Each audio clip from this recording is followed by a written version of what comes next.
du triomphe du général romain organisé à Rome. À l'issue des festivités, Jules César charge sa nièce Octovie d'élever l'enfant. Le jeune prince reçoit donc l'éducation soignée de tout enfant appartenant à l'aristocratie romaine, et très vite, il révèle des qualités exceptionnelles pour l'étude. Les années passent, Juba grandit sous l'œil d'Octave, le frère d'Octavie, qui, après l'assassinat de César, devient le protecteur de Juba et le nouvel homme fort de Rome. En 37 avant Jésus-Christ, Juba célèbre son 15e anniversaire. Et chez les Romains, c'est le passage à l'âge adulte. Et à cette occasion, Juba revêt pour la première fois la toge de citoyen romain. Donc c'est important pour montrer à quel point il était assimilé finalement, car il devient citoyen romain, et il part avec ses proches sur le Capitole. Il va dans le temple de Jupiter, où on l'inscrit sur des tablettes comme citoyen romain, et il offre un sacrifice à Jupiter. Donc on voit à quel point ce prince berbère a fini par être totalement assimilé comme un jeune aristocrate romain. Et d'ailleurs très vite, il devient... Octave se rend compte que c'est un jeune homme brillant, très intelligent. Il lui fait également suivre une formation militaire. Et très vite, Juba va montrer finalement que c'est un peu un être d'exception, qui est très cultivé, qui est également bon guerrier. Et Octave va être, on peut dire, assez séduit par la personnalité de Juba. En 32 avant Jésus-Christ, la répudiation d'Octavie et la lecture du testament de Marc-Antoine vont mettre le feu aux poudres, et donc Rome a décidé de faire la guerre à la reine d'Égypte Cléopâtre. Un an plus tard, en septembre 31, Juba participe à la bataille d'Actium, qui voit finalement la grande défaite navale de Cléopâtre et de Marc-Antoine, sans savoir qu'il assiste alors à la défaite de ses futurs beaux-parents, si on peut dire ainsi. Donc, bataille d'Actium en 31, défaite de Cléopâtre et de Marc-Antoine, qui se suicide l'année suivante, en 30 avant Jésus-Christ, et Octave, donc, célèbre son triomphe l'année suivante, en 29. Et comme Cléopâtre est morte, il fait représenter la reine d'Égypte en statue, et il a fait entourer de ses deux enfants, avec Marc-Antoine, Alexandre Hélios et Cléopâtre Sélénée, dont nous reparlerons par la suite. Et pareil, ces deux petits princes finalement égyptiens, nés des amants de Cléopâtre et de Marc-Antoine, pareil que Juba, qui arrivent à Rome, qui sont exhibés lors d'un triomphe de 20 ans de leurs parents, expérience encore, on pense, traumatisante, et Octave les confie, une fois de plus, à cette chère Octavie, qui décidément devait avoir un don pour élever les enfants, et Octavie élève donc à nouveau Alexandre Hélios et Cléopâtre Sélénée au sein de sa famille. À partir de son triomphe, Octave n'a plus d'ennemis, Octave n'a plus de concurrents, il va donc instituer le Principat. Le Principat, ça va être l'acte fondateur de l'Empire romain. Et d'ailleurs, à ce moment-là, il se fait appeler Auguste. Et donc, on peut dire que c'est à partir du triomphe d'Octave en 29 avant Jésus-Christ qu'est l'acte fondateur de l'Empire romain. Donc Octave règne sur un empire immense, mais il se rend compte que l'Afrique du Nord, pour la conserver sous le joug romain, ça nécessite beaucoup de fonctionnaires, ça nécessite beaucoup de soldats, c'est assez coûteux finalement pour Rome de conserver l'Afrique du Nord sous le joug romain. Et finalement fier en la fidélité de Juba, séduit par son intelligence, en 25 avant Jésus-Christ, il décide de lui confier la couronne de Maurétanie. La Maurétanie comprend l'actuel Maroc et l'Algérie. Et donc ce qui est extraordinaire, c'est 21 ans après le parti d'Afrique, en étant finalement un petit prince berbère dont le père était mort, tué par du fait des Romains, qui partaient plus ou moins prisonniers, il revient à la tête d'un immense royaume. Et donc Juba va s'installer à Iole, qu'il va rappeler Caesarea, en hommage à Octave Auguste, Caesarea qui est maintenant la ville de Cherchell en Algérie. Sous son impulsion, Caesarea, ville presque aussi étendue que Rome, devient une superbe cité et une plaque tournante du commerce méditerranéen. Temples, jardins, théâtres, et même, alors que Rome n'en possédait pas, un amphithéâtre aux dimensions impressionnantes viennent au fil des ans embellir la ville. Alors comme Octave fait bien les choses, il va également lui donner une épouse. Tout bon roi, il doit y avoir une bonne reine, et donc en 19 avant Jésus-Christ, Juba épouse Cléopâtre Sélénée, donc fille de Cléopâtre et de Marc-Antoine, dernière des Ptolémées, car les autres hommes de la famille ont été exécutés évidemment pour ne pas faire de tort à Rome en Égypte. Donc finalement, c'est extraordinaire ce destin de ces deux princes finalement, enfants de rois suicidés contre Rome, et qui finissent par régner ensemble en Afrique du Nord. Alors Cléopâtre Sélénée, c'est important, parce que vous savez, souvent on dit, mais quelle était finalement, comment les femmes étaient considérées à telle époque ? On ne sait pas vraiment comment les femmes étaient considérées à l'époque des rois berbères. Par contre, c'est important, c'est de voir comment est considérée la reine, car souvent c'est le reflet de la condition de la femme dans le pays. Et on sait que Cléopâtre Sélénée est totalement associée au trône. Elle est couronnée, elle frappe des monnaies à son effigie, donc ce n'est pas simplement l'épouse du roi, elle est reine de Maurétanie. et donc avoir une grande influence sur Juba. On sait qu'elle s'exprimait simplement en grec, et elle va participer très fortement à la propagation des religions égyptiennes en Afrique du Nord, dans les royaumes berbères, puisqu'on sait qu'à Thaïs Aérea, elle va faire édifier un temple consacré à Isis, au sein duquel Juba conservera un crocodile sacré. Juba avec Cléopâtre Sélénée donc s'installe à Thaïs Aérea, et Juba va donc se préoccuper de développer cette capitale. Il faut savoir que Thaïs Aérea à l'époque a la même superficie que Rome, environ 370 hectares, et c'est une ville très belle. Juba va la couvrir de temples en marbre, il y a des jardins, il y a un théâtre, il y a même un amphithéâtre, alors que Rome n'avait pas d'amphithéâtre à l'époque, un amphithéâtre dont la scène fait 101 mètres de long. Également, s'inspirant d'Alexandrie, la patrie de sa femme, il fait édifier un phare haut de 38 mètres. Donc il faut imaginer cette ville comme étant une capitale somptueuse. D'ailleurs, tous les voyageurs de l'époque l'ont décrite comme étant une très belle ville, pleine de statues, d'œuvres. À prix d'or, Juba fait venir à Thaïs Aérea des artistes grecs qui font des copies d'antiques, qui font des nouvelles œuvres. Et donc c'est une ville vraiment réputée dans tout le bassin méditerranéen, dont elle devient un peu la plaque tournante même commerciale. Ça devient un peu le point de passage obligé comme comptoir commercial. Mais il est important de savoir que dans les exploitations berbères, les personnes qui travaillent ne sont pas des esclaves comme à Rome, mais des personnes locales qui sont libres et donc qui sont payées pour leur travail. Il n'y a pas d'esclaves qui travaillent dans les exploitations des rois berbères et des princes berbères. Il n'y a pas que cette région-là qu'il va développer, il va également développer la région de Volubilis, dans l'actuel Maroc, qui est également une de ses villes royales. Il va également s'occuper de développer la région de Litsus, dans l'actuel Maroc, où donc il va inciter à l'implantation d'entreprises de salaison. Et lors de fouilles récentes, on a retrouvé 10 grands ateliers et plus de 147 bassins, montrant un peu la prospérité de la région, car toute la région de Litsus va vivre grâce à la salaison. Le royaume s'enrichit, le roi aussi, et donc il peut, en toute quiétude, mener une vie fastueuse dans ses palais. Et on sait qu'il y avait une cour très raffinée, dans laquelle le grec était plus ou moins la langue officielle. Il a également mis à la mode des tables en racines de thuya, de l'Atlas romain. Il faut savoir que ces tables ont fait fureur au sein de la haute société romaine, à un tel point qu'une table en thuya valait l'équivalent d'une belle propriété romaine.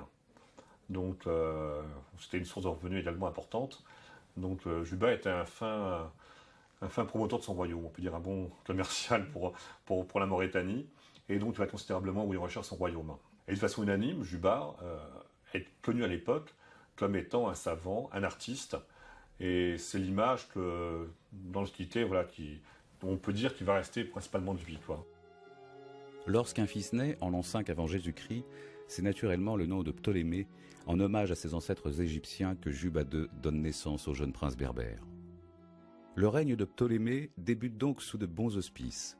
En 24, il participe à l'écrasement de Tacfarinas qui troublait depuis bien des années l'ordre et la tranquillité du royaume maurétanien et de la province romaine d'Afrique. Dans les années qui suivent, le roi change d'attitude. Il met de plus en plus en avant ses origines africaines, berbères et égyptiennes, au détriment des repères grecs et romains chers à Juba II. Juba II va avoir un règne long, heureux, simplement troublé à partir du 17 après Jésus-Christ par le soulèvement de Tacfarinas. Tacfarinas était un berbère qui avait déserté l'armée romaine et qui au début avait été près des Gétules. Il rejoint la tribu des Musulmans dont il devient général. Et les Musulmans étaient des nomades. Et les nomades, c'est vrai qu'ils vont se soulever parce que les Romains, finalement, vont faire de plus en plus d'incursions dans le désert. Le lieu où vivaient les musulmans vont très mal vivre cela, ils vont se sentir agressés. Ils voient également que les Romains veulent les sédentariser eux aussi. Et donc Tacfarinas va prendre la tête du soulèvement contre Rome et de facto contre Juba II également, qui est évidemment associé de Rome. À partir de 20, Juba décide d'associer Ptolémée à son trône. Ptolémée, donc le fils qu'il a eu de Cléopâtre Sélénée. Et donc le choix du prénom est important, car on voit bien qu'en lui donnant le prénom de Ptolémée, Juba veut remonter finalement à l'ascendance, on peut dire, égyptienne de son fils. En devenant roi de Mauritanie, Juba donc cherche le maximum de prestige, donc il a donc épousé Cléopâtre Sélénée. Il va également faire son arbre généalogique.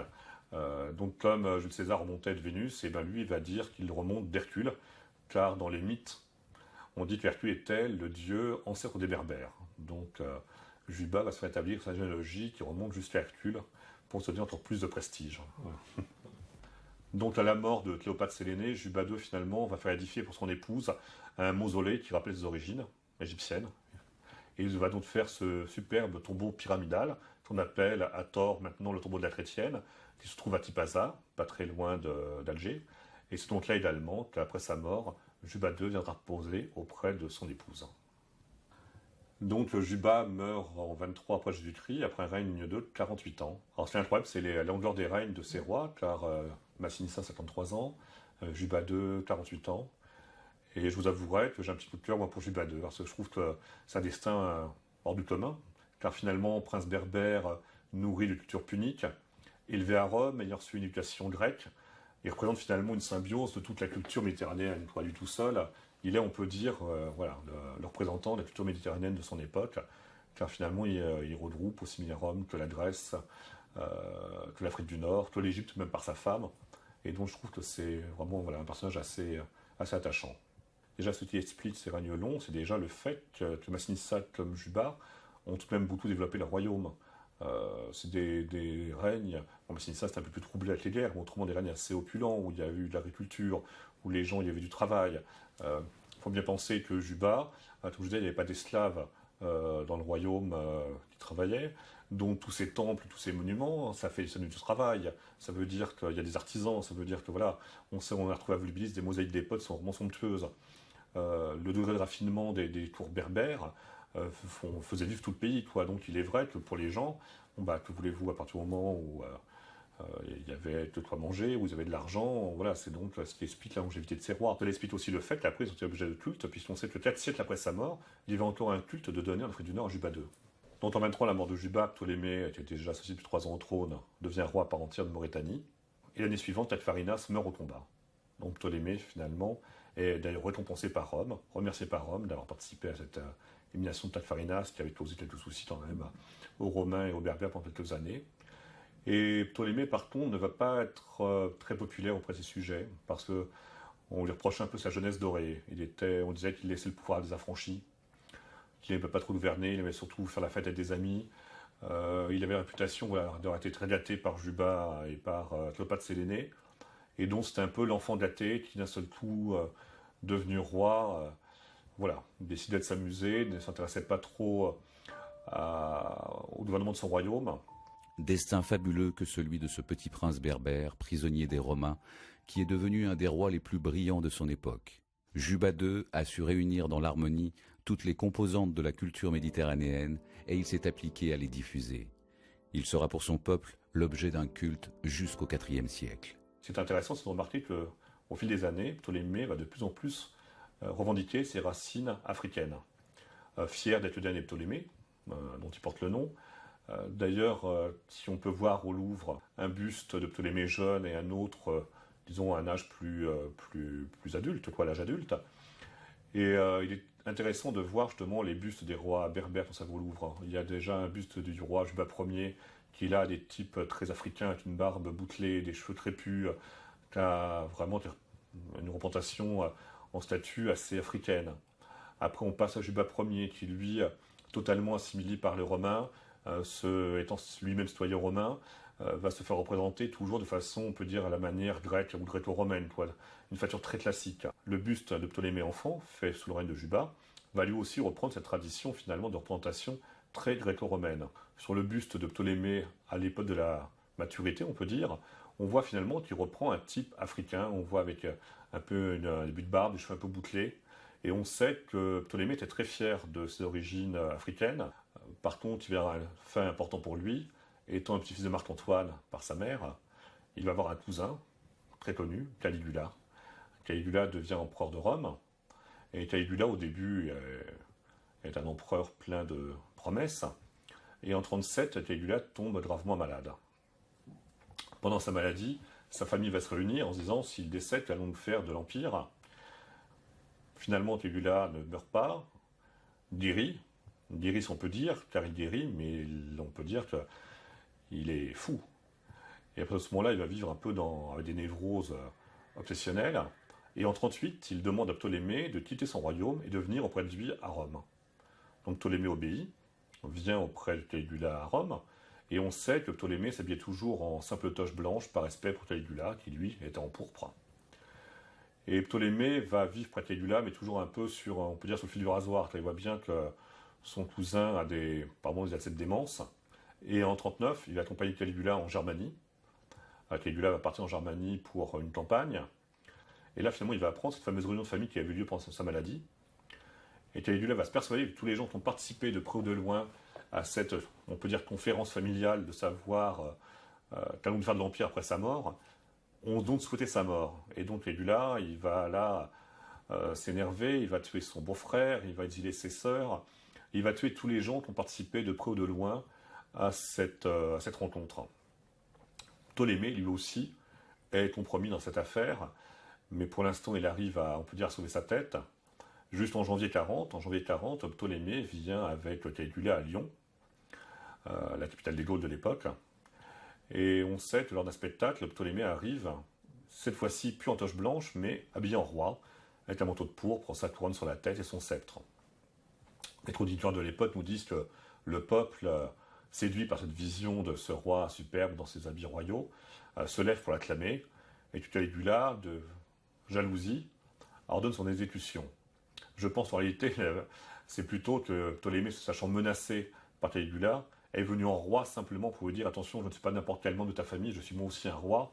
Et je pense que Ptolémée est venu dans tout son apparat, pas pour se faire admirer, mais pour essayer de sauver sa tête en disant « Voilà, n'oublie pas mon statut royal ». Malheureusement, ça ne suffit pas, Ptolémée est assassiné.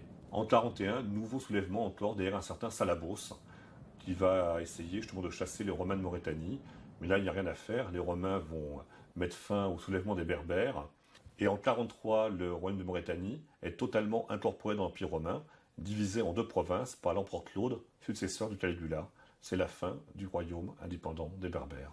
Si je devais choisir un mot pour chacun de ces rois, je dirais Massinissa le conquérant, Micipsa le gestionnaire, Jugurtha le machiavélique, Juba Ier le fidèle, Juba II le savant, et Ptolémée le roi de l'Est. Finalement, ce qui est formidable de ces rois berbères, enfin les Massiles surtout, c'est que pris entre le grand royaume massaïcile et le territoire de Carthage, c'est un petit peu étranglé. Ils vont finir par aller de la Moulouya, donc au Maroc, jusqu'à la Ptismania en Libye. Et tout ça par une politique d'alliance, de guerre.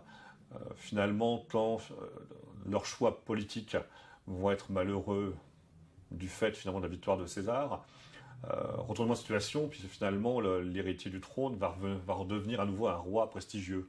Donc c'est une extraordinaire épopée de victoire, de retournement et de rebondissement, si je puis dire, puisque voilà, Juba II revenant, se retourner ses ancêtres, si longtemps, quelques années après, 21 ans après en avoir été chassé, c'est extraordinaire comme épopée. Ouais. Mais c'est vrai que constamment, les rois berbères, finalement, vont subir, de toute façon, si on est rendu compte, l'histoire de la guerre civile, etc., vont subir la politique de Rome. Matériellement, ce qui reste de cette époque, il y a un très beau tombeau numide à Douda, en Tunisie. Il y a également des ruines à Cherchel, l'ancienne capitale de Juba. Il y a également les ruines de Volubilis, où on peut voir des mosaïques d'époque de Juba. On voit également, dans ce qu'on appelle actuellement la maison du gouverneur, on pense que c'était le palais de Juba. Donc on voit encore le plan au sol de ce palais. Et on voit surtout le tombeau de la chrétienne près de Tipaza en Algérie, qui était le tombeau où ont été inhumés Cléopâtre Sélénée et Juba II. À travers l'histoire, les Berbères et leur langue ont connu des influences romaines, puniques, arabes, turques ou encore françaises. Ce qui fait que de nos jours sont appelés officiellement berbères les ethnies du Maghreb, parlant, se considérant et se réclamant berbères. Massinissa, fils de Gaïa, fut donc l'artisan de l'unification des Berbères. Jugurtha, roi de Numidie, tenta à son tour de l'unifier et de l'agrandir aux dépens des Romains. Juba essaya à son tour, après de nombreux conflits, de récupérer quelques territoires et villes. Mais la défaite de ses alliés pompéiens le contraignit au suicide. Juba II fut sans doute le roi le plus savant. Il écrivit plusieurs traités d'histoire et de littérature. Le roi Ptolémée, fils et successeur de Juba II, fut assassiné par l'empereur Caligula.